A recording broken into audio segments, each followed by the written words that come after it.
Herkese merhaba. Bugün size olağanüstü güzel bir yılbaşı tavuğu tarifi vereceğim. Tavuk her zamanki tavuk da format yılbaşı. O yüzden bugünkü tarifimiz yılbaşı gecesine özel. Anlayacağınız güzel bir tavuk yapacağız sizlerle beraber. İçi dolgulu, derisinin altı dolgulu, derisinin üstü yağlı, alt tarafında sebzeler, bir de en son sos bağladık mı bu işi bitiririz. Bu yüzden önce birkaç tane hazırlık yapmamız lazım. Tezgahın üstünde tavuğun derisinin altı için ufak bir hazırlığımız var. Şöyle. 2-3 dal biberiye, 2-3 dal taze kekik, 2-3 yaprak adaçayı. Tezgahın üstünde hepsini ince ince kıyıyorsunuz. Bir derin kabın içine transfer ediyorsunuz. 2 diş ezilmiş sarımsak, 2 yemek kaşığı tereyağı, tuz, karabiber ekleyip hepsini güzelce bir harmanlıyorsunuz. Bu bizim derinin altına süreceğimiz aromatik yağ. Buna bir tane de limon eşlik edecek. Kabuklarını soyup 4'e böleceğim. Bu varan 1. Varan 2 içine dolduracağımız limon. Bu tavukta yılbaşı tavuğu ama limon tadının birazcık daha böyle yoğun olmasını istediğim için bu 2 tane limonu içine, tavuğun içerisine koyacağım. Ortadan 2'ye, sonra bir daha 2'ye kesip 4'e ya da 6'ya bölüyorum. İlk yapacağım şey bu tavuğun İçinin tamamen kuru ve temiz olduğundan emin olmak. Eğer değilse bir peçeteyle içini iyice temizleyeceksiniz. Hiç kanlı, parçalı vesaire bir şey kalmayacak. Bu bir. İkincisi, bu aromatik yağı alacaksınız ve şu derisiyle göğüs eti arasında kalan kısmı parmağınızla hafiften gireceksiniz şuradan içeriye. Bir yol yapacaksınız ve bu yaptığınız aromatik yağı buradan içeriye sokup yağı derinin altına güzelce yedireceksiniz. O zaman pişerken bu hafif tatsız olan göğüs eti çok da güzel ve lezzetli vaziyette pişiyor. Soktuktan sonra elinizle ileriye doğru kaydırın ve yağı göğüsle derinin arasına güzelce iyice masaj yaparak yedirin. Şimdi bu doğradığımız limonlar, kalın doğradığımız limonları da tavuğun içine yerleştiriyoruz. Bu da pişerken çok güzel bir limon aroması salmasını sağlıyor. 2 tane limon zaten tavuğun içerisindeki genel o karkas boşluğu için yeter de artar bile. Şimdi sıra geldi bu tavuğu bağlamaya. Şöyle yaklaşık 2 metre civarında bir fırın ipini kesin. Tavuğun önce şu kalçasındaki şu popo kısmını karşıya doğru alın. İpin tam ortasını şu kısımdan geçirin. Bir çapraz yapın. Şu butların alt kısmından geçirin iplerinizi ve şu şekilde saldırın. Şurada gördüğünüz kanatlar, şu 2 kanat buradan tavuğun altına, diğer kanadı da buradan tavuğun altına geçireceksiniz. Kanatları da iyice gövdeye tutturacak şekilde, yapıştıracak şekilde ipimizi gerdik. İyice gerdik. Görüyor musunuz? Nasıl bağlandı? Yani bu ip bu kanadın pişerken açılmasını engeller. Bu ip bu kanadın pişerken açılmasını engeller.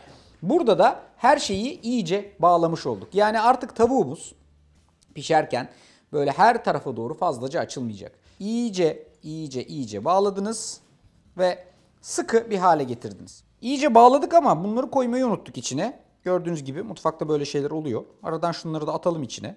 Derinin altına. Deriyi çok yırtmamaya çalışın. Üstünde böyle iyice kalsın. Bu işte tamam.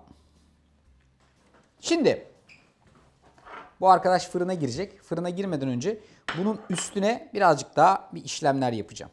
Özellikle şu butların ara kısımları, zor pişen kısımlara gelecek şekilde iyice bunun her tarafını yağlayacağım. Üzerine neden aromatik yağ sürmüyoruz? Şimdi aromatik yağın içerisinde otlar, sarımsak ve benzeri olduğu için fırında pişerken onlar birazcık yanar, görüntüsü güzel olmaz. Biz aromatik yağın bütün verdiği lezzeti tavuğa geçecek şekilde tavuğun içinde istiyoruz.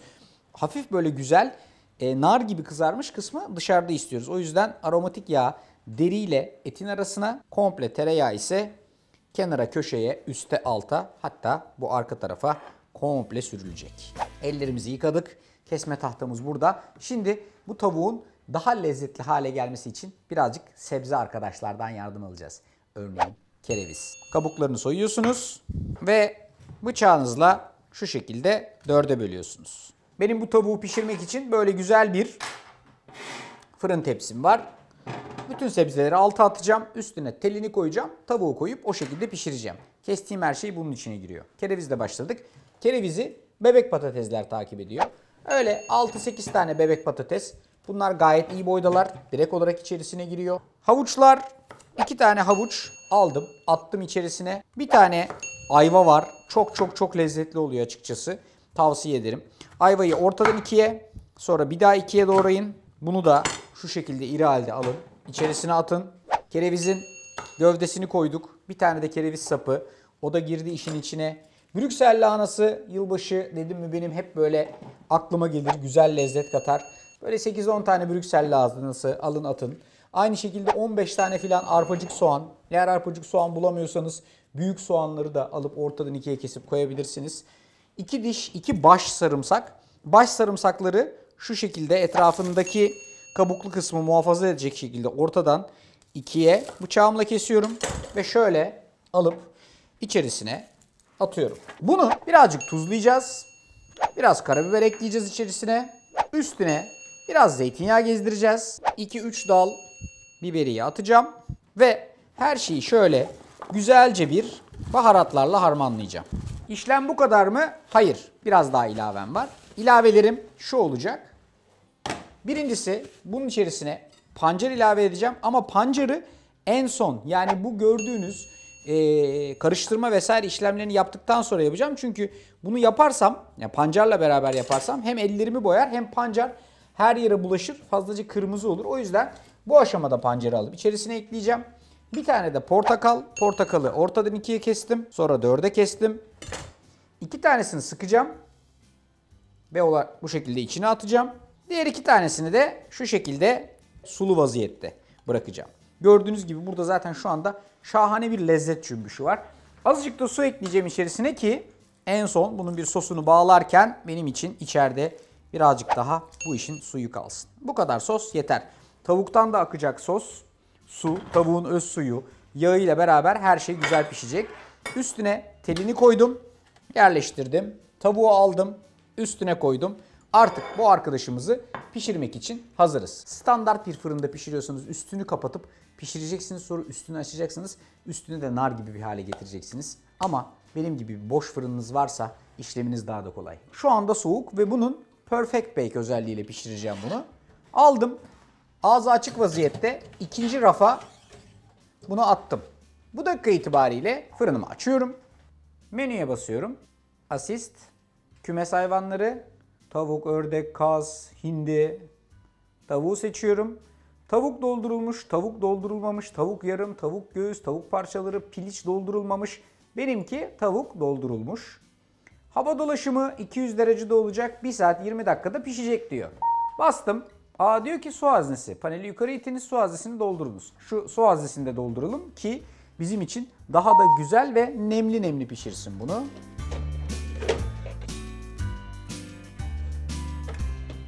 Artık pişirme işlemine başlayabiliriz.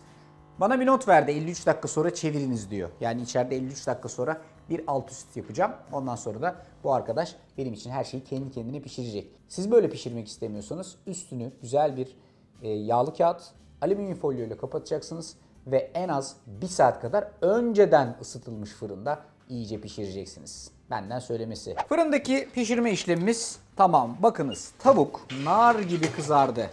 Bir de alt üst yaptım. Altı kızardı, üstü kızardı. Her şey şaheser bir vaziyette. Şimdi bu dakika itibariyle şu ipten bir kurtulalım. Şu tavuğu aldım. Servis tabağına şöyle transfer ettim. Sonra şu gördüğünüz lezzetli sebzeler var ya. Bu sebzelerle tavuğun yanına şöyle güzel bir süsleme yapalım. Sizce de şahane gözükmüyor mu? Ama işimiz tam olarak bitmiş değil.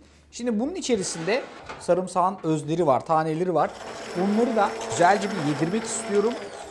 Boş el blenderımı kullanarak içerideki var olan bütün parçaları yok ettim.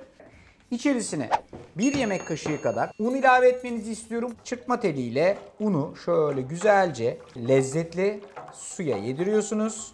Altını yakıyorum. İyice kısık ateş. Sosun kıvamını arttırmak için yarım ila 1 su bardağı kadar da su ekliyorum. En son ateşten almadan önce yılbaşı aromasını, yılbaşı lezzetini birazcık daha arttırmak istiyorsanız bunun içerisine sadece 1 yemek kaşığı kadar da nar ekşisi ekleyeceksiniz. Daha da fazlaya gerek yok. Ondan sonra şöyle güzelce karıştırıp tencerenin buradaki fırın kabının içerisinde kenara köşeye bulaşmış her şeyi de iyice lezzet olarak içerisine alayım. Bunu bir sos kabının içerisine transfer edeyim istiyorum. Karşınızda yılbaşı için size hazırladığım efsane tavuk ve yanında da kendi suyuyla pişmiş sosu. Etrafındaki sebzeler, tavuk, mükemmel pişkinlik, süper lezzetli bir sos. Hepinize güzel bir sene diliyorum. Umarım seneniz önceki senelerinizden çok daha güzel geçer. Şahane bir tavukla hepinize afiyet olsun.